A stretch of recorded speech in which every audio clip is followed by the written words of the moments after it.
Dobar dan i dobrodošli. Ovo su Reči i priče. Pesnik koji je bio miljenik kafanskih bojemskih krugova, uličar i gospodin, intelektualac i skitnica. Pesnik koji je svojom harizmom oduševljavao, svojom poezijom osvajao, po svojim dosetkama ostao upamćen, zbog politike proganjan, a u narodu voljen. Pesnik koji je živeo zbog poezije i od poezije. Danas govorimo o Augustinu Tinu Ujeviću, književniku, boemu i utopisti.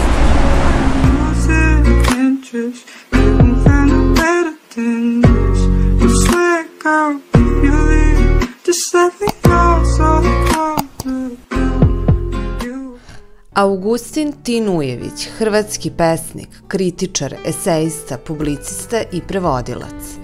Rođen je 5. jula 1891. godine u mestu Vrgorac i po tadašnjem običaju njegovog rodnog mesta, kao i sva druga pokrštena deca, dobio je 2 imena. Njegovo puno ime je bilo Augustin Josip Ujević. Ujević je osnovnu školu najpre pohađao u Imotskom, a potom u Makarskoj, gde je i završio osnovno obrazovanje. Od 1902. godine je u Splitu pohađao klasičnu gimnaziju. Maturu je položio 1909. godine i to sa odličnim uspehom.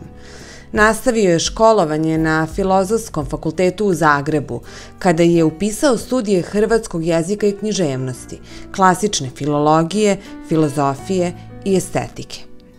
Godine 1913. bio je pokretač lista Ujedinjenje u saradnji sa Milostislavom Bartulicom. Oba književnika bila su uhapšena, nakon čega su u zatvoru proveli par meseci, a sve zbog objavljivanih članaka koji su okarakterisani kao retorika usmerena protiv države. Ujević je takođe bio u članstvu Jugoslovenske nacionalističke omladine. Preminuo je 12. novembra 1955. godine u Zagrebu. Tin Ujević je kao student ušao u hrvatski književni krug okupljen oko Antuna Gustava Matoša. Sa njim će se uskoro posvađati i od političke ideje pravaškog hrvatstva. On će početi da zastupa ujedinjenje Hrvata i Srba, to jest ideju jugoslovenstva, u koju će se kasnije i razočarati, a posle će promeniti još neka politička načela od kojih će se posle odreći u potpunosti. 1912. godine Tin Ujević odlazi u Beograd, prvi put boravi u Beogradu i po povratku u Hrvatsku biva proteran u Pariz. Postoji mišljenje da je proteran u Pariz zbog toga što je boravio u Beogradu i zastupao ideju jugoslovenstva, ali proteran je zbog toga što je prećutao da se sprema saznanje, da se sprema pokušaj atentata na carskog komesara za Hrvatsku. Taj njegov boravak u Beogradu posle povratka iz Francuske bio je interesantan iz razloga što je postao na neki način maskota Beograda, postao je miljenik, da kažemo, građana Beograda, naroda i pogotovo ljudi koji su bliski bili tom bojemskom krugu, kafanskom krugu u Beogradu. Dobar dan. Crno vino. Hvala. Je uz ovog jednog oždernog pesnika belo vino. Imam još tamo 6 buraki pa ćemo doneti. Hvala lepo. Hvala. Evo, i konobar zna za anegdote Tina Ujevića.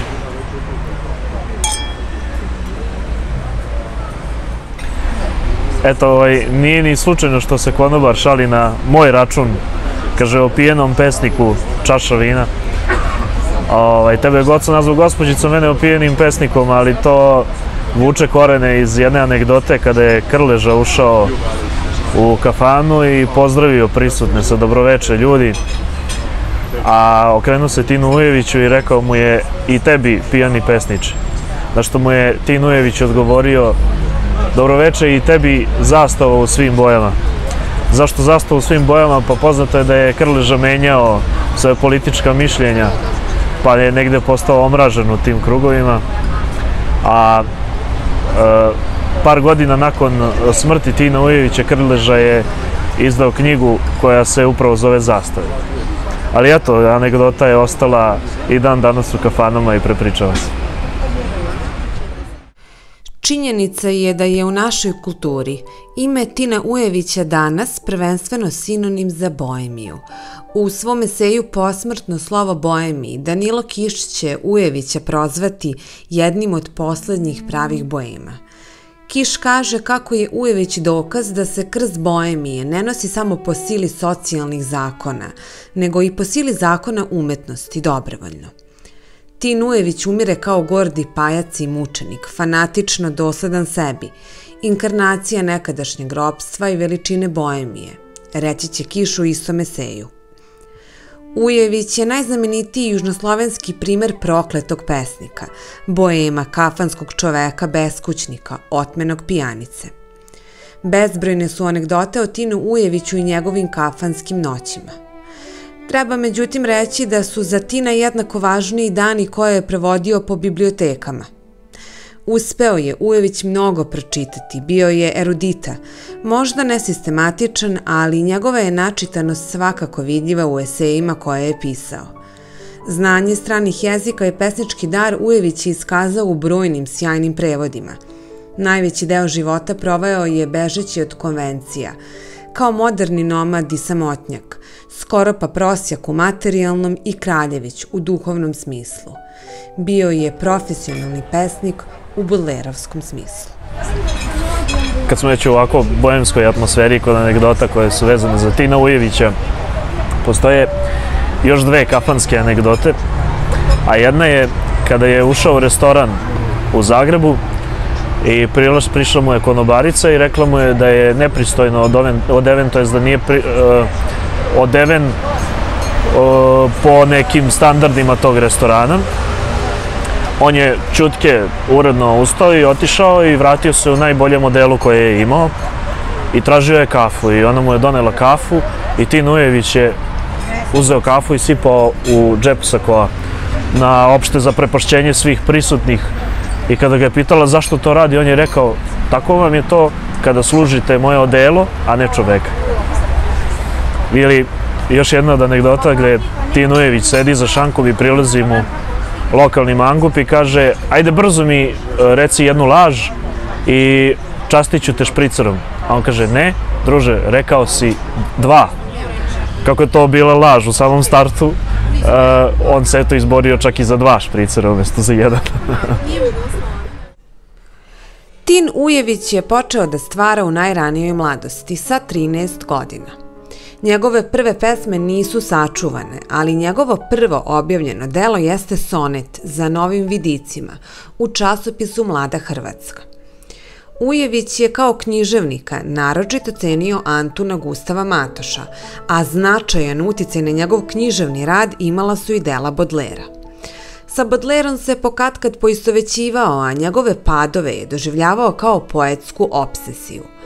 Ujevićeve prve 2 zbirke pesama napisane su u neopetrarkističkom ljubavnom tonu i reč je o Lelek Sebra, koja je objavljena 1920.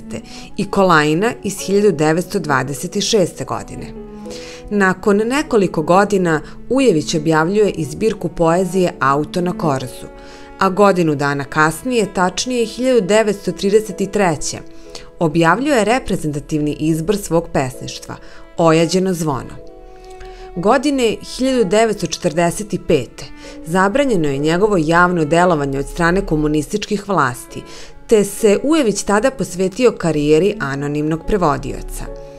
Od 1950. godine ponovo je nastavio svoju književnu karijeru kada je objavio izabrane pesme Rukovet i ovim izborom je proširio svoju čitalačku publiku. Svoju poslednju zbirku pesama Žedan kamen na Studencu objavio je 1954. godine, koja je doživjela veliki uspeh i bila je pozitivno ocenjena od strane kritike. Ujević je pisao prozu teorijske, književno-kritičke, polemičke, eseističke, političko-publicističke i naučno-popularne forme. Ovim radovima dočarao je svoje misli i tematske interese, enciklopedijsku informisanost, obaveštenost o aktuelnim kulturnim i umetničkim pitanjima. Prema mišljenju mnogih kritičara, njegovo stvaralaštvo predstavlja sintezu klasičnog i modernog u hrvatskoj književnosti, te se njegov književni opus svrstava u sam vrh modernističke književnosti. Postoji jedna anegdota kada je Tin Ujević ušao u brijačnicu da se obrije i pošto je poznato da berberi znaju sve o svakom, gotovo poznaju ceo grad i pričaju svašta, njemu je to bilo onako opterećujuće za njega u tom momentu i berberin je došao i pitao ga je kako ćemo. Tin Ujević je rekao bez reči. To je bilo duhovito od njega, a svi znamo kako je to kada uđete u frizerski salon i onda frizeri počnu da pričaju nešto o mnogim drugim ljudima što nas možda i ne interesuje toliko. Postoji još jedna anegdota iz kafanskog života Tina Ujevića kada je on u stvari isprobavao vina i govorio karakteristike određenih vina, pa sad probao je jedno vino pa je rekao to toče tamo, probao je drugo vino, rekao je to je ta i ta berba, probao je treće vino, rekao je ovo mi se ne sviđa, to je loše vino. I onda su mu, bile su mu zavezane oči, što je bitno, za priču. I doneli su mu čašu sa vodom i kada je probao vodu onako na slepo, rekao je ja ovo nikada nisam probao. Ali, eto ta priča Tina Ujevića negde se vezuje za pesnike i boeme nekako, iako se možda o njemu ne zna mnogo toliko u nekoj, nije toliko uvrežen u opštoj svesti ljudi kao što su recimo Jovan Jovanović Zmaj ili Laza Kostić. Nije, možda da kažemo pravičnije, nije toliko popularan, ali je taj njegov boemski život, taj način života je i u savremenom našem dobu imao dosta udela kod nekih pesnika kao što su Boro Đorđević, pa su tako pesnici i ljudi okupljeni oko Bore Đorđevića radili sličnu stvar koju je desetinama godina pre njih radio Tin Ujević, je to da su pisali pesme na kafanskim salvetama, bili neugledni, spavali koje kuda i eto, taj neki alkoholizam je imao presudnu ulogu u njihovom društvenom životu, kako su ih ljudi percipirali.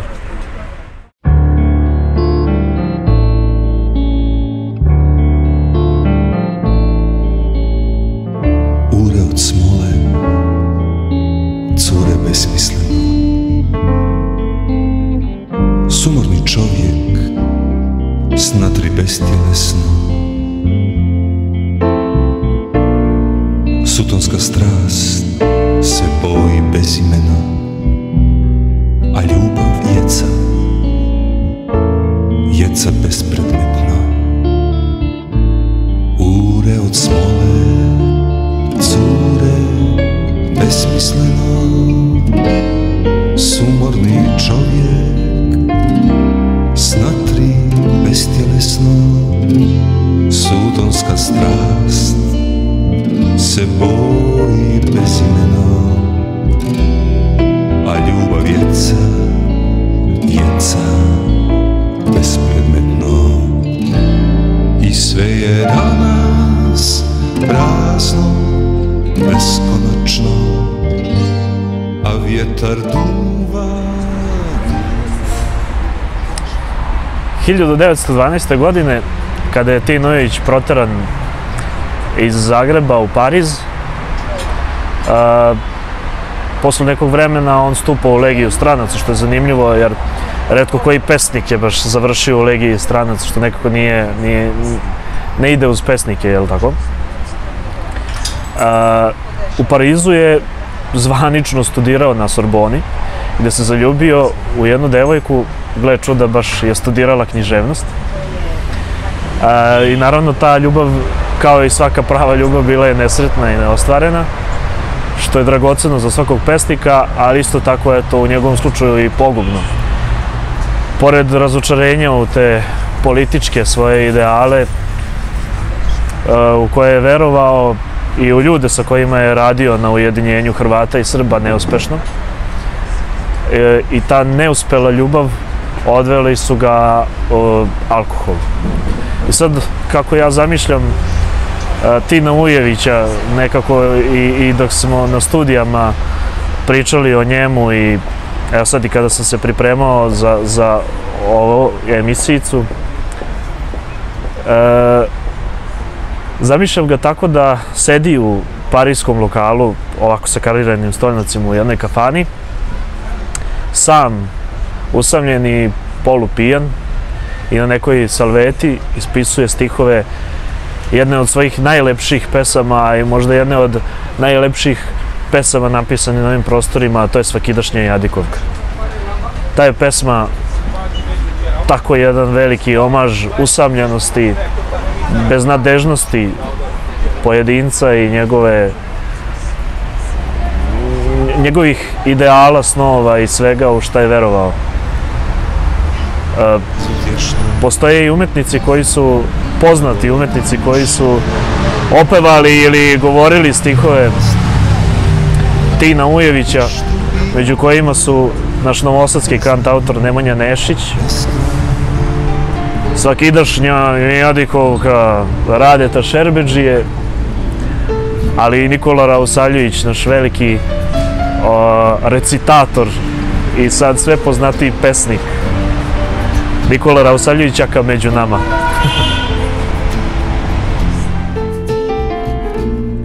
Nakon što je Tin Ujević u Beogradu zaslužno bio popularan među građanstvom i posle svih njegovih anegdota koje su se vezale za taj grad, kao i 3 objavljene zbirke koje je objavio u Beogradu, o kojima će Goca nešto da prozbori pre ili posle ovog snimka, biva proteran iz Beograda zato što je bio optužen za niz pljački koje su se u Beogradu dogodile, iako nije bio on zaslužan za njih, njemu su se pripisale. Tako da je neko vreme proveo i u Splitu, Zagrebu, Sarajevu, a kada je živeo u Sarajevu, postoji jedna zanimljiva anegdota. Kada je pokušao da iznajmi stan i to mu nisu dozvolili, on je rekao, eto, ne date mi sada stan, a kad umrem daćete mi celu ulicu. Interesantno je da Tin Ujević se nije nikada ženio, nije imao potomaka i kada su ga pitali zašto se nikada ne ženi, on je rekao, ljudi moraju da se žene, bogovi mogu, a pesnici ne smeju nikada. Takav je bio Tin Ujević, boem, slobodna duša, jednostavno bio je pesnik posvećen svojoj poeziji i svojoj slobodi. Toliko Tinu Ujeviću.